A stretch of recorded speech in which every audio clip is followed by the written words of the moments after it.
Bonjour à tous, merci d'écouter RTI si vous nous rejoignez, c'est Mei Guang à l'antenne. Notre décryptage est consacré aux 30 ans de la première élection présidentielle au suffrage universel direct à Taïwan, qui fait partie de ce que les Taïwanais appellent la révolution silencieuse.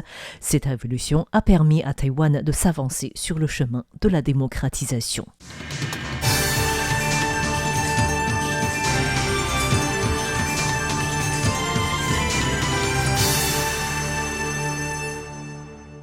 Le 23 mars 1996, Taïwan a organisé sa toute première élection présidentielle au suffrage universel direct. Cette étape importante dans la démocratisation de Taïwan était survenue 9 ans après la levée de la loi martiale. Cette dernière, instaurée par le gouvernement nationaliste du Kuomintang, arrivé à Taïwan dès 1949, a été levée en 1987 par l'ancien président de la République Jiang Jingguo, peu avant son décès. Jiang Jingguo a également levé les interdictions sur la constitution des partis politiques et sur la presse. La vie politique taïwanaise a ainsi entamé une nouvelle phase de libéralisation.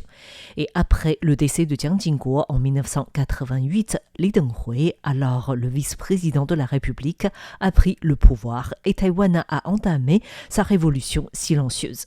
Durant ce processus, Taïwan a supprimé successivement les dispositions provisoires de la période de mobilisation pour la répression des troubles, a mis en place la réélection générale de l'Assemblée nationale, qui était alors toujours constituée des mêmes parlementaires pour la plupart venus de la Chine. En même temps, Taïwan a également organisé des élections au suffrage direct du gouverneur provincial et aussi des maires des villes relevant directement du gouvernement central. En 1996, les Taïwanais ont enfin élu leur premier président de la République au suffrage direct. Cette élection a non seulement marqué un tournant décisif dans le processus de démocratisation de Taïwan, mais a également influencé l'évolution de la défense nationale et de la politique étrangère de l'île. À l'issue de cette élection, Li Denghui a été élu le président de la République. Remontons un peu dans le temps maintenant pour voir les raisons pour lesquelles Li Denghui, l'un des rares hommes au pouvoir au sein du Kuomintang qui ne soit issu du continent chinois à l'époque, a décidé d'organiser cette élection. Pour nous répondre, tout d'abord le professeur Chen Wenjia en relations internationales et en affaires interdétroits de l'université Chengchi et de l'université Kainan. 第一是回应社会民主化压力。 Premièrement, Li Denghui devait répondre aux pressions en faveur de la démocratisation au sein de la société et établir une légitimité politique fondée sur la volonté du peuple. Ensuite, il lui fallait assurer sa position de dirigeant et sa légitimité politique grâce à une élection universelle, alors qu'il se retrouvait dans des luttes de pouvoir au sein du Kuomintang et voulait s'orienter vers une taïwanisation. Troisièmement, dans un contexte marqué par des tensions interdétroits et des contraintes sur la scène internationale, il voulait mettre en avant la souveraineté politique et l'image internationale de Taïwan grâce à son système démocratique. Liu Chaolong, professeur au département des affaires publiques et de l'éducation civique de l'université normale de Changhua, détaille les raisons qui ont poussé Li Denghui à organiser cette élection. En effet, le processus de démocratisation de Taïwan ne dépendait jamais uniquement de facteurs intérieurs. Il a été influencé par des facteurs interdétroits et par des facteurs internationaux. C'est là le premier point. Ensuite, du point de vue de la Chine, le fait que la présidence et le Parlement de Taïwan reposent tous deux sur une base électorale directe constitue, à ses yeux, le symbole juridique concret de l'indépendance de Taïwan. C'est pourquoi il fallait s'attendre à ce que la Chine mette tout en œuvre pour empêcher cela. En plus, sur la scène internationale, on assistait alors à la troisième vague de démocratisation. La communauté internationale était plutôt favorable à la démocratisation de Taïwan. Si le gouvernement du Kuomintang ne s'était pas engagé sur la voie de la démocratie à cette époque-là, il ne faisait aucun doute que le Kuomintang aurait pu être renversé par des coups d'État et révolutions, ce qui n'aurait pas été bénéfique pour la démocratie taïwanaise. C'est donc grâce à des élections institutionnalisées que Taïwan a évité une révolution issue de mouvements de rue, ce qui a témoigné de la maturité de Taïwan. Entre 1995 et 1996, Taïwan a connu ce que l'on appelle la troisième crise du détroit de Taïwan. À cette époque, pour s'opposer à l'organisation de la première élection présidentielle au suffrage direct, la Chine a mené une offensive verbale et concrète. Sur le plan verbal, le dirigeant chinois de l'époque Jiang Zemin avait clairement déclaré qu'il ne permettrait en aucun cas à Li Denghui ni à aucune autre force de modifier de quelque manière que ce soit le statut de Taïwan en tant que partie intégrante de la Chine.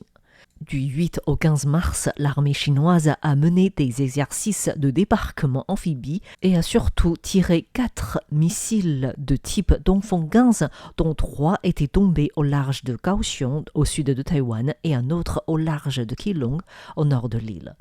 Li Keqiang, député du Parti démocrate progressiste, qui effectuait alors son service militaire sur l'île de Kinmen au large des côtes chinoises, avait senti pleinement la tension et l'atmosphère pesante qui régnait sur le front. Je me souviens que cela a commencé vers la fin de l'année 1995. Il fallait accorder une attention particulière aux générateurs d'électricité, aux installations de dessalement d'eau de mer et à certains équipements militaires. Nous devions veiller à ce que l'approvisionnement en électricité et en eau soit assuré constamment. À cette époque, j'avais vraiment pris conscience de la crise dans le détroit de Taïwan et qu'un conflit armé était réellement possible. Sans se retrouver sur le front, la tension interdétroit était également ressentie par des étudiants de l'époque, comme nous le partage la députée du Parti démocrate progressiste Lin Chu-ying. À l'époque, ces informations me semblaient fragmentées, mais je voulais vraiment les comprendre, surtout en tant qu'étudiante en sciences politiques. Li Denghui disait qu'il avait 18 scénarios pour faire face à cette crise interdétroit et cela m'avait marqué.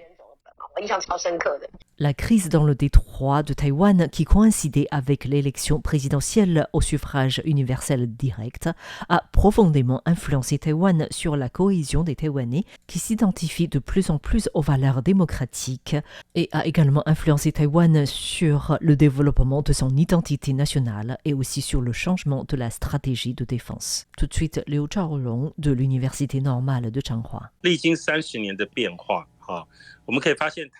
Nous constatons qu'au fil des 30 dernières années, les électeurs taïwanais sont progressivement passés d'un vote émotionnel à un choix plus rationnel.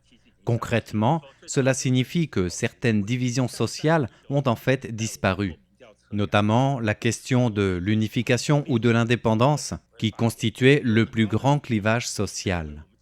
Dans les années 1990, des sondages avec des questions indirectes montraient qu'une proportion très élevée de Taïwanais se considéraient à la fois comme Chinois et Taïwanais, tandis qu'une très faible proportion se considérait comme Taïwanais et une autre petite minorité se considérait comme Chinois.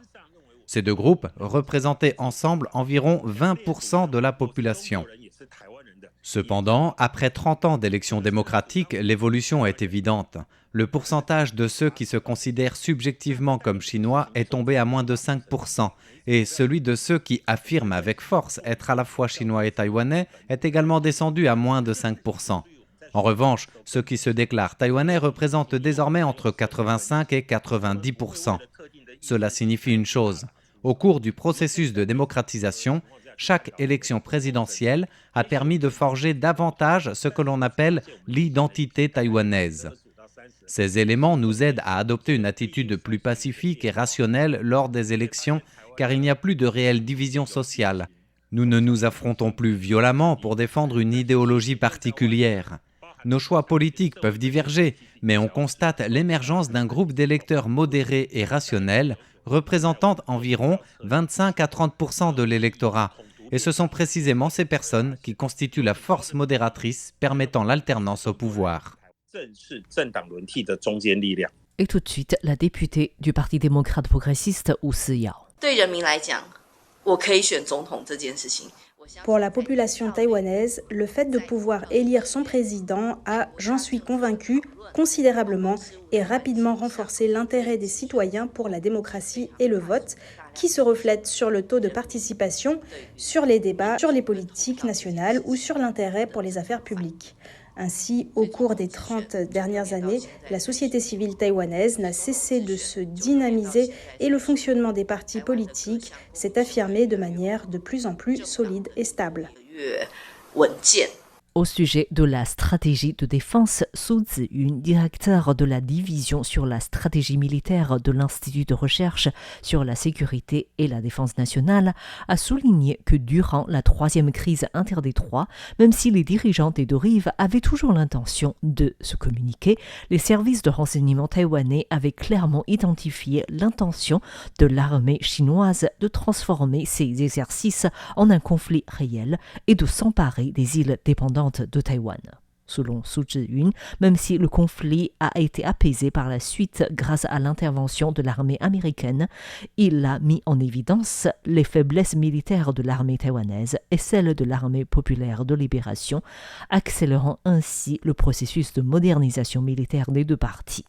Selon l'analyse de Su Ziyun, même si dans les années 90, Taïwan disposait d'une légère avancée sur l'armée chinoise grâce à ses équipements militaires plus développés, ses capacités d'interception de missiles et d'alerte précoce étaient totalement insuffisantes. Taïwan ne disposait d'aucune capacité de frappe à la source ni d'armes de riposte. C'est pourquoi, après la crise de missiles de 1996, les forces armées taïwanaises ont non seulement progressivement abandonné la doctrine de la guerre basée sur l'armée de terre, mais ont également commencé à mettre l'accent sur la stratégie de dissuasion. Voici Su Ziyun.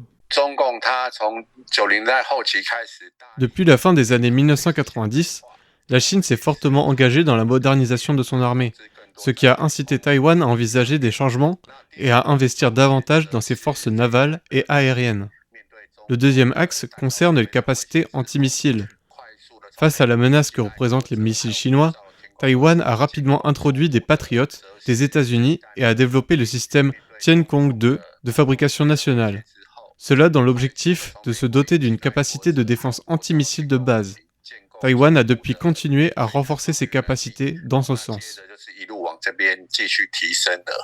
30 ans après la première élection présidentielle au suffrage universel direct, Taïwan s'est affirmé sur sa démocratisation, son identité nationale, mais face aux pressions chinoises, comment réduire les tensions entre les partis politiques, comment préserver le système démocratique face à ces pressions extérieures et surtout comment permettre aux prochaines générations de vivre dans un environnement sans crainte, constitue de véritables défis pour la société taïwanaise.